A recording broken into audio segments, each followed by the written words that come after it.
Bonjour à tous. Aujourd'hui, entraînez-vous à croire. Recommande à l'Éternel tes œuvres et tes projets réussiront. Proverbe 16 au verset 3. Frère un tel, vous devez chasser vos craintes. Remettez toutes les conséquences entre les mains du Seigneur et détendez-vous. Vous faites trop d'efforts pour vous sauver vous-même, pour accomplir une action d'éclat qui vous donnera de la valeur aux yeux de Dieu. Chers frères, tout ce que Dieu vous demande, c'est que vous vous soumettiez totalement à lui, avec toutes les conséquences qui impliquent votre acceptation pleine et entière de la vérité. Satan dit, si c'était une erreur après tout, peux-tu en prendre le risque? Jésus vous aime. Si vous vous consacrez à lui, vous-même, et tout ce que vous posséderez, il vous accueillera. Il se chargera de vos fardeaux, car il est un ami infaillible. Vous avez regardé à la croix du Christ avec terreur et alarme. Le jour que vous apparut humiliant, Satan lui a donné cette apparence, mais Jésus vous invite à venir à lui. Venez à moi, vous tous qui êtes fatigués et chargés, et je vous donnerai du repos. Prenez mon joug sur vous et recevez mes instructions, car je suis doux et humble de cœur, et vous trouverez le repos pour vos âmes, car mon joug est doux et mon fardeau léger. Matthieu 11, versets 28 à 30.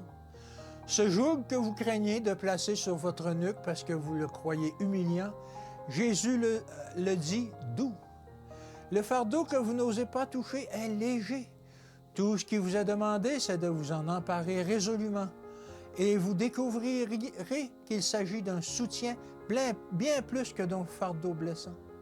Cette croix qui vous paraît si peu commode à soulever, qui semble si lourde à porter, quand vous la saisissez joyeusement pour la brandir, c'est elle qui vous relèvera, vous soutiendra, vous fortifiera. Vous devez vous entraîner vous-même à croire, à prendre votre place sur la plateforme de la vérité éternelle et à accueillir les reproches et les épreuves pour l'amour du Christ. Jésus vous soutiendra, les anges de Dieu vous aideront à résister au diable et il fuira loin de vous. Approchez-vous de Dieu et il s'approchera de vous. Croyez que Jésus vous aime dans vos efforts pour obéir à la vérité. Si vous vous trompez, ne pensez pas que vous devez rester dans une inquiétude constante et abandonner votre confiance en Dieu. Pensez que Dieu est votre ennemi. Nous sommes mortels, portés à l'erreur. Si nous péchons, nous avons un avocat auprès du Père, Jésus-Christ le juste. 1 Jean 2, verset 1. Vous ne pouvez pas vous purifier vous-même de vos iniquités. Apportez tous vos fardeaux à Jésus.